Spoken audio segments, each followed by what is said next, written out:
Good afternoon everyone. सभी को voice clear आ रही है? Yes sir.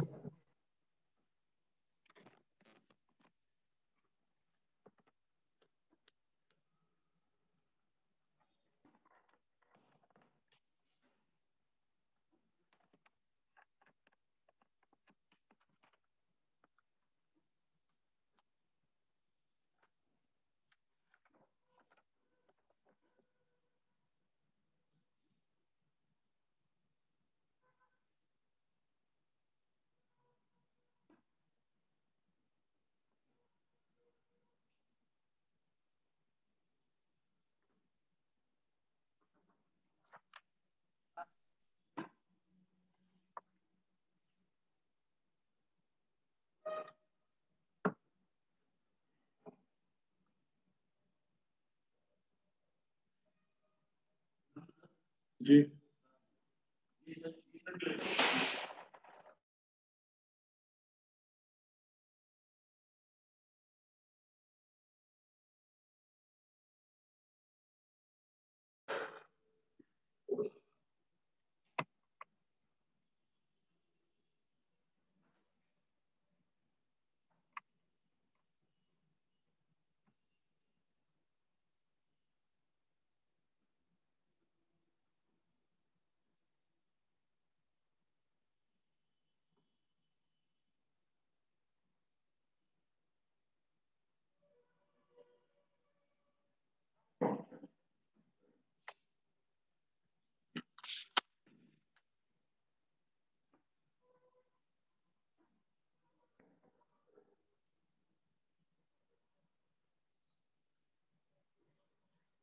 First of all, जितना अभी तक हम लोगों ने बीजेटी किया है, पूरा डिस्कस किया है, उसमें कहीं किसी को दिक्कत आ रही है?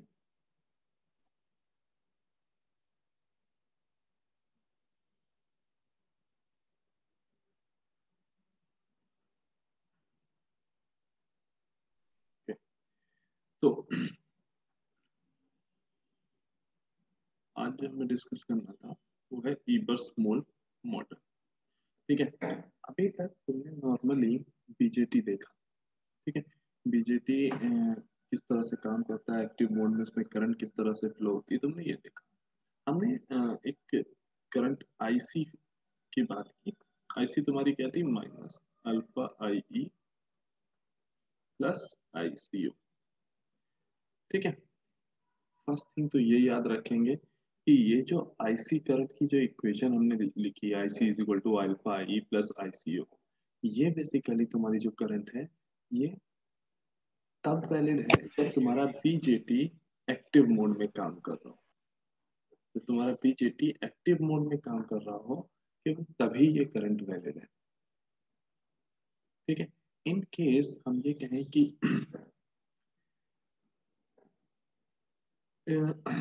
कलेक्टर करते देखो, मेनली जो तुम्हारी बीजेटी में जो मेन करंट जिसको हमें ज्यादा ध्यान देना है, वो तुम्हारी यही आईसी ही है। ठीक है, आउटपुट करंट या मेन करंट जो है तुम्हारी आईसी ही है। और हमने जो कैलकुलेट की है आईसी, वो एक्टिव मोड के लिए तो कैलकुलेट कर ली। अब इन जनरल ये जो अभी हम डिस्कस कर रहे हैं, ये ईबर मोल मॉडल से अलग है। ठीक है, बस यहाँ से लेकिन हमें ईबर मोल मॉडल पे जाना है। ठीक, तो अब ये तो तब था जब एक्टिव मोड की बात कर रहे थे। एक्टिव मोड की बात करते हैं मतलब क्या है? अमीटर जंक्शन तुम्हारा फॉरवर्ड बायस था and collector junction reverse bias. ठीक, अब इन केस हम ये कहें कि भाई ये वाला जो जंक्शन है, ये वाला, इसमें एक और भी तो इसके पास ऑप्शन है, ये फॉरवर्ड बायस के साथ रिवर्स बायस भी तो हो सकता है। और इसके पास ये जो कलेक्टर जंक्शन है, इसके पास भी एक और ऑप्शन है, ये फॉरवर्ड बायस भी तो हो सकता है। और इन्हीं चारों के कॉम्बिनेशन से, ठीक है, मतलब एक बार रिवर्स बायस फॉरवर्ड बायस, फिर फॉरवर्ड बायस रिवर्स बायस, फिर दोनों रिवर्स बायस रिवर्स बायस, इसी से हमने चारों मोड कैलकुलेट किए थे। तो अगर हम ये कहें कि एक कलेक्टर करंट की एक इक्वेशन जो चारों मोड में, जो चारों मोड है, इन चारों मोड में वर्कआउट करे, उसके लिए मतलब जो active mode, cut off mode, saturation mode, इन सारे मोड्स में जब ये जो इक्वेशन आपकी वर्कआउट करे, उसके लिए हमने क्या किया, एक लार्ज सिग्नल हमने मॉडलिंग की, इसके लिए हमने क्या किया, लार्ज सिग्नल मॉडलिंग की, ठीक। और उसमें जो पहला मॉडल था या जो हमें स्टडी करना है मॉडल लार्ज सिग्नल मॉडलिंग का, वो तुम्हारा क्या है, एबरमोल मॉडल। इस मॉडल के थ्रू हम बेसिकली एक इक्वेशन, एक collector current equation find out करेंगे, और कलेक्टर, अमीटर और बेस तीनों करंट फाइंड आउट करेंगे, जो सारे मोड्स में, active mode, saturation mode, cut off mode and reverse active mode, चारों मोड में वर्कआउट करेगी, ठीक। तो इबरमोल मॉडल ने जब इन जनरल इस तरह का बीजेटी देखा, ठीक है, इन जनरल जब ये बीजेटी देखा,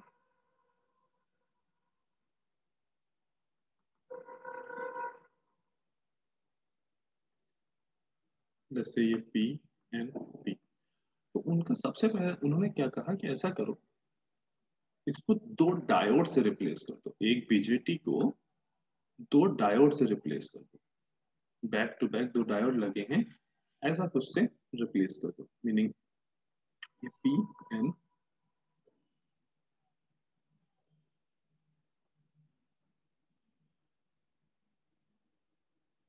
दूसरा एन पी, एन,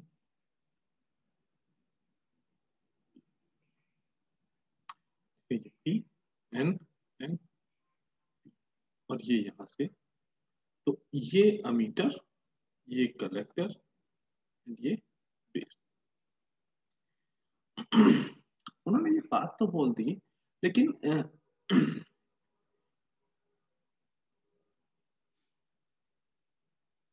यहाँ पे जो ये वाला डायोड है, जैसे इसको हमने जे ई या डायोड ई लिख लिया,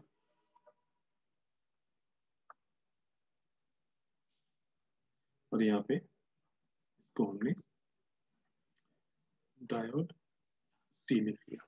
ये कलेक्टर बेस का डायोड वाला है, कलेक्टर बेस जंक्शन को हमने डायोड से शो किया, और ये अमीटर बेस जंक्शन को। लेकिन यहाँ पे एक मेन प्रॉब्लम, यहाँ पे दो प्रॉब्लम आई, एक का सोल्यूशन तो इबर दे पाए, और एक का सोल्यूशन वहां से नहीं मिला। पहली प्रॉब्लम क्या थी कि देखो, जो बीजेटी के केस में है, बीजेटी के केस में ये वाला जंक्शन और ये वाला जंक्शन, ये दोनों जंक्शन आपस में एक दूसरे से इंटर रिलेटेड है, एक दूसरे को अफेक्ट करते हैं। ये दोनों ही जंक्शन एक दूसरे को अफेक्ट करते हैं। जब इस जंक्शन को अगर आप फॉरवर्ड बायस कर रहे होगे, तो उस टाइम पे कुछ ना कुछ उसका इफेक्ट इस जंक्शन पे भी आ रहा होगा। मीनिंग जब किसी भी जंक्शन में कोई भी आप करंट फ्लो करा रहे हो, मीनिंग यहाँ से यहाँ करंट जब फ्लो कराते हो, तो उसका कुछ इफेक्ट इस जंक्शन पे भी मिलता है, कुछ करंट फ्लो यहाँ पे भी मिलना स्टार्ट होता है, ठीक है ना। तो ये दोनों जंक्शन जो थे, यानी ये जो दोनों डायोड जो होने चाहिए, जो इस बीजेटी को रिप्रेजेंट कर रहे हैं, मीनिंग ये जो रिप्रेजेंटेशन हमने किया इस बीजेटी को दो डायोड के थ्रू, ये दोनों डायोड भी आपस में इंटर रिलेटेड होने चाहिए। मीनिंग इस पे अगर कोई एक्टिविटी हुई, तो वो इस पे भी इफेक्ट डालनी चाहिए, ठीक है। बट ऐसा हो नहीं रहा था, ये दोनों डायोड एक दूसरे से कोई भी इंटर रिलेशन नहीं रख रहे थे, ठीक। तो उसके लिए जो तुम्हारे ईबर्स ने कुछ इस तरह का मॉडल दिया, ठीक। ये मॉडल कहाँ से आया, अभी धीरे धीरे देखेंगे, ठीक है। सिंपली इन्होंने ये जो फर्स्ट डायोड था, डायोड वन, इस डायोड की वजह से सेकेंड डायोड के ऊपर जो इफेक्ट आ रहा था, उसको एक डिपेंडेंट करंट सोर्स से शो किया, यहाँ पैनल में एक डिपेंडेंट करंट सोर्स से शो किया। सिमिलरली इस डायोड में जो एक्टिविटीज होंगी, उस एक्टिविटी या करंट की वजह से जो करंट की जो डिपेंडेंसी इधर होनी चाहिए, इस डायोड पे जो अफेक्ट पड़ना चाहिए, उसके लिए उन्होंने एक ये डिपेंडेंट करंट सोर्स बनाया, ठीक। अभी ये भी देखते हैं कि ये करंट सोर्स बेसिकली आ कहाँ से रहे, ठीक। अच्छा, सेकेंड प्रॉब्लम जो यहाँ पे दिखाई दी, वो ये कि देखो, जब इस बीजेटी हम बना रहे थे, तो बीजेटी में ये जो बेस रीजन है, ये वाला जो बेस रीजन है, ये बीच रीजन हम हमेशा बोल रहे हैं कि डिफ्यूजन लेंथ जो होनी चाहिए वो वेरी वेरी ग्रेटर देन होनी चाहिए इफेक्टिव बेस विड्थ।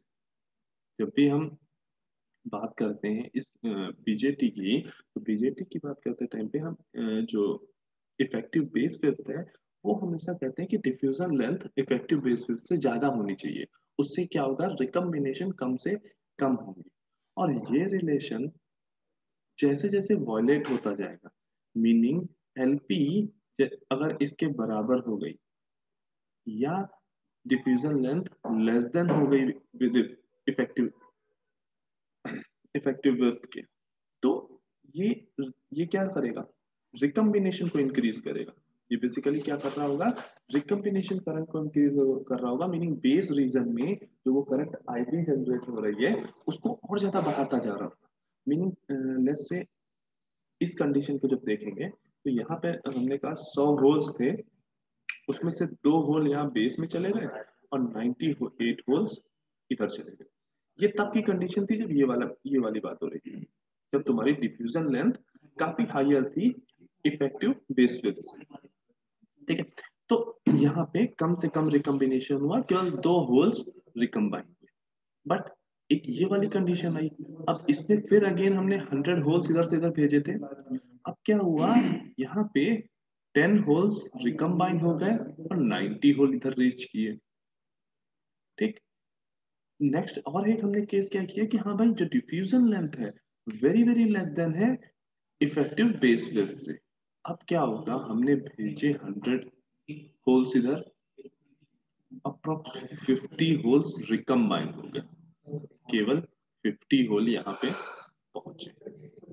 अब इसमें हो क्या रहा है, तुम्हारी जो अबीटर इंजेक्शन एफिशिएंसी है, जो बेस ट्रांसपोर्ट फैक्टर है, वो सब अफेक्ट कर रहे हैं, वो सारे के सारे रिड्यूस हो रहे हैं। और यहाँ हम क्लियरली देख सकते हैं कि जो करंट गेन है वो भी तुम्हारा रिड्यूस हो गया। मीनिंग हम तो चाहते थे कि ये पूरे के पूरे 100 होल्स, ये जो चार्ज कैरियर है 100, ये सारे के सारे यहाँ पहुंचे, लेकिन काफी ज्यादा होल्स यहाँ रिकम्बाइन। नाउ अब देखो, जब तुमने ये दो दो डायोड को आपस में एक इलेक्ट्रिकल वायर के थ्रू इनको कनेक्ट करा है, तो ये जो कनेक्शन होगा, इस कनेक्शन में बेसिकली हो क्या रहा है, इनके बीच में जो इफेक्टिव वेव्थ है वो बहुत हाई है। यहाँ पे तो फिर भी मान लो सेमीकंडक्टर के आप अंदर बात कर रहे थे, लेकिन आप सोचो ये वायर्स है, यहाँ पे एक मेटल और सेमीकंडक्टर का यहाँ पे एक जंक्शन बन रहा होगा, इस वायर का अपना एक रेजिस्टेंस होगा, ये जंक्शन जो होगा इसका अपने अपनी एक बैरियर हाइट होगी। ठीक है ना, ये जो डायोड है तुम्हारा वो सेमीकंडक्टर से बना है, और ये जो वायर है ये मेटल से बना है, तो यहाँ पे एक type of metal semiconductor junction बन रहा होगा, उसकी वजह से भी यहाँ पे कुछ ना कुछ बैरियर हाइट बनी होगी, इधर भी कुछ ना कुछ बैरियर हाइट बनी होगी। मीनिंग वो जो इफेक्टिव बेस विड्थ यहाँ पे हम कुछ कम देख पा रहे थे, मतलब ये वाली कंडीशन से भी बुरी कंडीशन यहाँ बन रही है। मतलब ये इफेक्ट यहाँ पे अगर हम देखेंगे, ये दो डायोड के बीच में जो इफेक्टिव बेस विड्थ होगी वो बहुत ज्यादा ही हाई होगी। मीनिंग इधर साइड के जो इलेक्ट्रॉन होंगे वो इधर साइड पे नहीं पहुंच पाएंगे, या इधर साइड के जो होल्स होंगे वो इधर साइड पे पहुंच ही नहीं पाएंगे, यहाँ पे एक हाई रेजिस्टेंस मिल रहा होगा।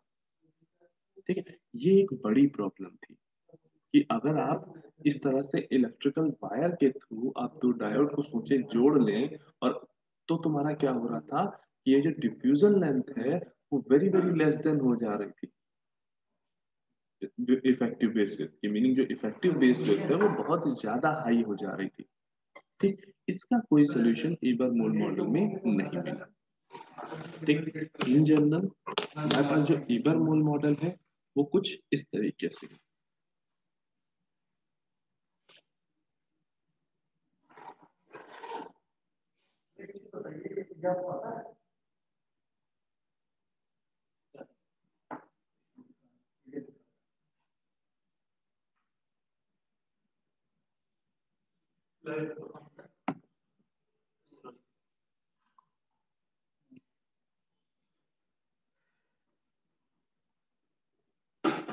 ठीक है, तो अब ये इबर मोल मॉडल यहाँ आया कैसे, तो देखो ये जो डायोड था, जब हम अमीटर बेस जंक्शन की बात कर रहे हैं, ठीक, जैसे यहाँ पे अमीटर बेस जंक्शन में एक होल करंट फ्लो हो रही थी, जब हमने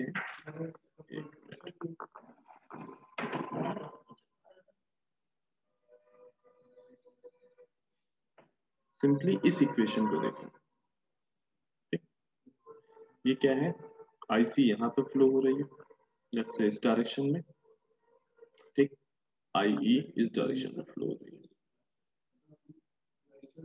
यहाँ जो हमने इस मॉडल में जो आईएफ शो किया है, ये आईएफ बेसिकली क्या है, ये हमारा एक बीजेटी है। इस बीजेटी में को जब हमने इधर साइड में फॉरवर्ड बायस किया है, यहाँ हमने फॉरवर्ड बायस किया है, ये पी एन पी है। जब हमने इधर फॉरवर्ड बायस किया तो इस फॉरवर्ड बायस में यहाँ एक आईएफ करंट जनरेट हुई, ठीक, और जब इधर हमने इसको रिवर्स बायस किया, मीनिंग इस बीजेटी को जब हमने एक्टिव मोड में वर्क कराया, तो ये आईएफ जनरेट हुई है, और इधर क्या आया है, अल्फा एफ आईएफ। कितना पार्ट, कुछ पार्ट ऑफ आईएफ इधर आ गया, तो उसको हमने यहाँ पे शो किया, ठीक। नेक्स्ट, इसी पीएनपी को लेस से हमने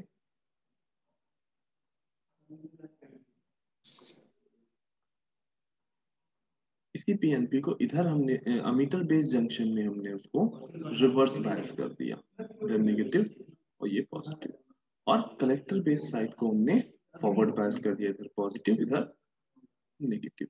अब क्या होगा, इधर से एक फॉरवर्ड करंट फ्लो होगी आई आर, और ये फॉरवर्ड करंट जब यहाँ से ड्रिफ्ट करेगी तो यहाँ पे अल्फा आर आई आर एक करंट देगी। मीनिंग हमने सिंपली क्या किया है, एक ट्रांजिस्टर को एक बार रिवर्स एक्टिव मोड में और एक बार फॉरवर्ड एक्टिव मोड में वर्क कराया है, और दोनों इक्वेशन को एक साथ मिला के हमने ये इक्वेशन लिख ली है।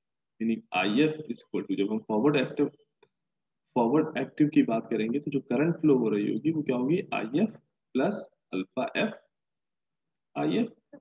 एंड इसी तरह से जब इधर साइड की हम बात कर रहे होंगे तो करंट क्या फ्लो हो रही होगी, आई आर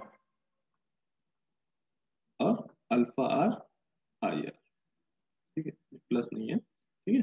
दो करंट्स यहाँ पे फ्लो हो रही है, फॉरवर्ड बायस में और एक फॉरवर्ड एक्टिव मोड में, और एक forward sorry reverse active mode में। वहां से हमने इस होल डायग्राम को हमने ड्रॉ किया, या इस हीबर मोल मॉडल को हमने ड्रॉ किया। तो इन जनरल हमें ये जो ये सर्किट डायग्राम है, ये हमें जरूर याद रखना है, ठीक है। ये तुम्हारा पी एन एन, ठीक। इन जनरल तुमने क्या किया, एक डायोड के अक्रॉस एक वोल्टेज दिखा दिया वी ई बी, ये मीटर ये बेस, तो इसके बीच में जो वोल्टेज लगा वी ई बी, और इस तरह से इस साइड पे भी तुमने एक वोल्टेज दिखा दिया वी सी बी, ठीक है। ये कुछ ऐसा नहीं शो कर रहा है कि नहीं ये फॉरवर्ड बायस कर रहा है और ये भी फॉरवर्ड बायस कर रहा है, नहीं, हमने सिंपली एक वोल्टेज शो किया है कि इस डायोड के अक्रॉस अगर हम वोल्टेज देखेंगे तो ये होगा, और इस डायोड के अक्रॉस अगर हम वोल्टेज देखेंगे तो ये। तो अब इस मॉडल के हिसाब से देखो, अगर हम आई की बात करें इस पॉइंट पे, इस पॉइंट पे अगर हम केसीएल अप्लाई करें, ठीक है, यहाँ पे अगर हम केसीएल अप्लाई करें तो ये देखो आई अंदर आ रही है, आई एफ बाहर जा रही है, अल्फा आई आर और इंटू आई आर, ये क्या है, ये भी अंदर जा रहा है, ठीक। तो क्या होगा, I E plus I R alpha R is equal to I F.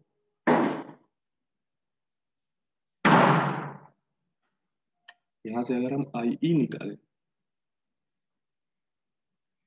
I E is equal to क्या आ जाएगा, alpha R sorry I F minus I R alpha are.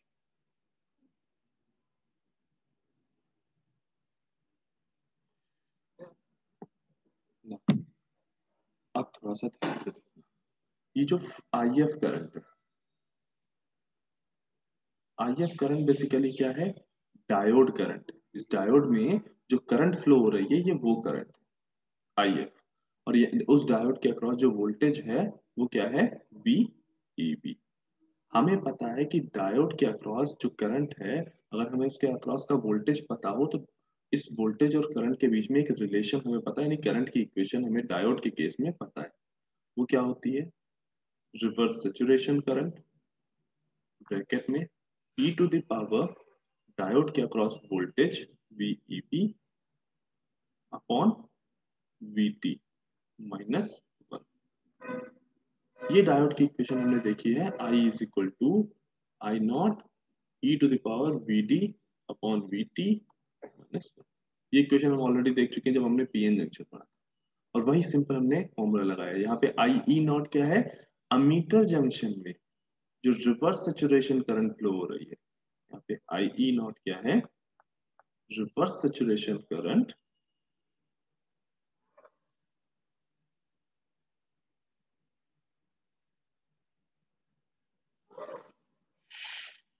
In ammeter junction,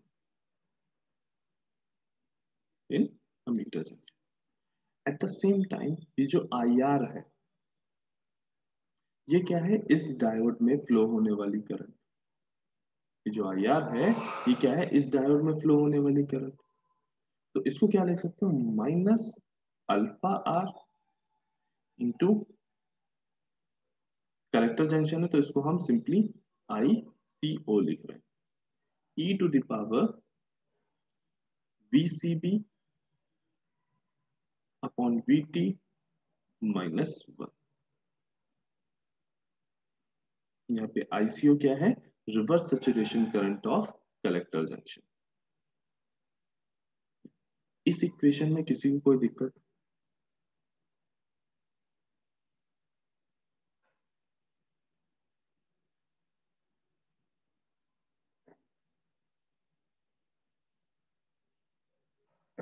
सभी को ये इक्वेशन समझ में आ रही है, right? Yes, sir.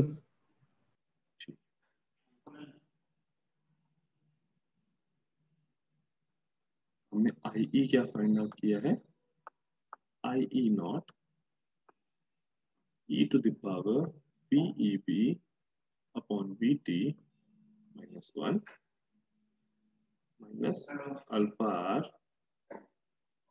ICO e to the power VCB upon VT minus, ये हमने IE फाइंड किया, इसको हमने equation number 1। Now apply KCL at this point. इस पॉइंट पे हम KCL अगर अप्लाई करें तो क्या आएगा, IC अंदर जा रही है, अल्फा एफ आई एफ ये भी अंदर जा रहा है, IR बाहर निकल रही है। तो ये क्या हो जाएगा, IC by KCL, IC plus alpha F I F is equal to IR। यहाँ से IC इज इक्वल टू क्या आ जाएगा, IR minus alpha F I F. ठीक, IR क्या हो गया, ICO e to the power VCB on VT minus 1 minus alpha F IEO e to the power VEB on VT minus, ये तुम्हारा क्या हो गया, IC। Question number 2।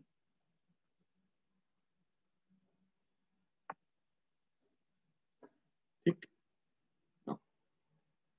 अब एक KCL इस पॉइंट पे लगाओ, ठीक है, इसमें IB इधर जा रही है, इस टर्मिनल पे एक KCL लगाओ। तो IB इज इक्वल टू, देखो ये भी बाहर जा रही है, ये भी बाहर जा रही है, ये भी बाहर जा रही है,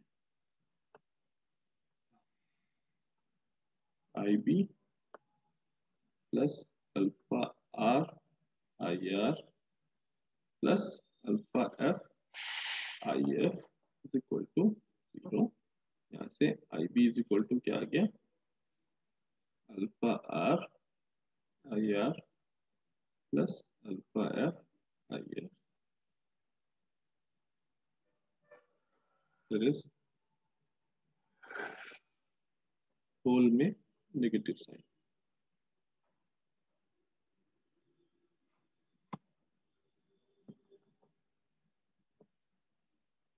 यहाँ से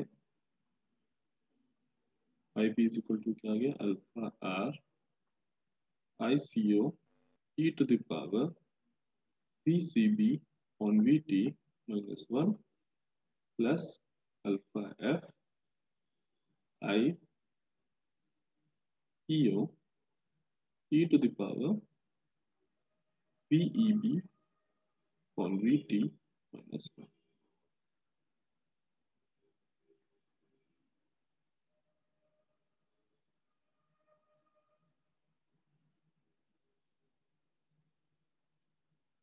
इसको इक्वेशन नंबर 3 देते हैं। अब ये जो तीन इक्वेशंस आई हैं, ये जो बेसिकली तुम्हारी तीन इक्वेशंस आई हैं, ये इक्वेशन तुम्हारी क्या कर रही है, इन इक्वेशंस को देखोगे तो ये equation basically IC ammeter collector और बेस में फ्लो होने वाली जो करंट है, ये उन करंट की इक्वेशन को डिफाइन कर रही है। कब, जब ये इक्वेशन, मतलब ऐसा नहीं है ये किसी पर्टिकुलर मोड के लिए डिफाइंड है, नहीं, ये हर मोड के लिए डिफाइंड है। मीनिंग ये एक्टिव मोड के लिए भी डिफाइंड है, कट ऑफ मोड के लिए भी इक्वेशन ये डिफाइंड है, ठीक।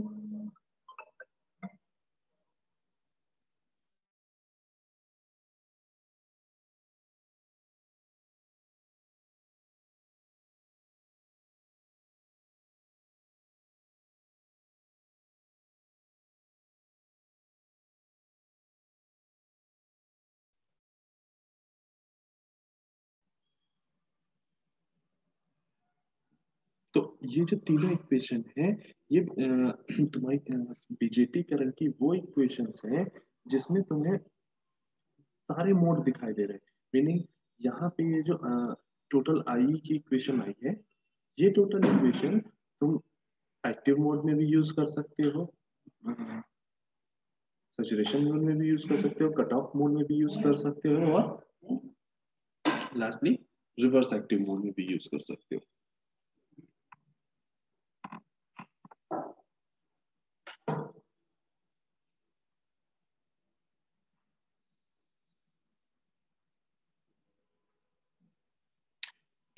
लेट्स से अगर हम बात करते हैं एक्टिव मोड की,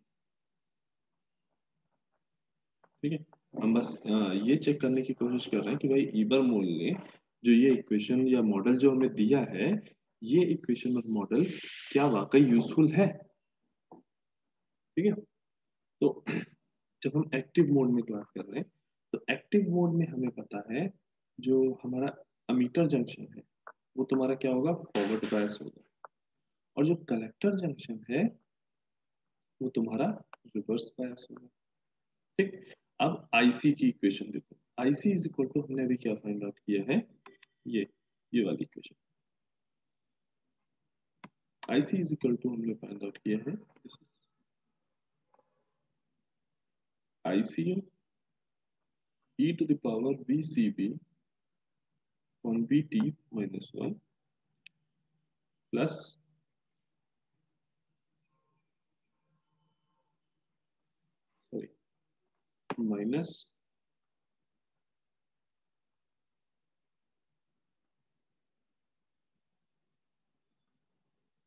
minus alpha F IEO e to the power VEB on VT minus। ना, अब जब अमीटर जंक्शन फॉरवर्ड बायस होगा तो ये वाली करंट, ठीक है, ऐसे ही रख लो, कोई दिक्कत नहीं, क्योंकि ये फॉरवर्ड करंट को ही रिप्रेजेंट कर रही है, ठीक है। ये करंट बेसिकली तुम्हारी फॉरवर्ड करंट को रिप्रेजेंट कर रही है। अगर इतने पार्ट को केवल देखो, इतने पार्ट को अगर देखो, तो ये जो अमीटर वाला जो डायोड है उसकी फॉरवर्ड करंट को ही रिप्रेजेंट कर रही है।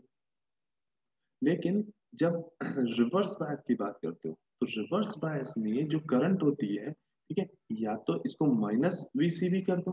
ठीक, एक तो तरीका ये हो गया कि वो जो हमने कैरेक्टरिस्टिक में स्मॉल पार्ट देखा था उसमें ये नेगेटिवली इंक्रीज करती है,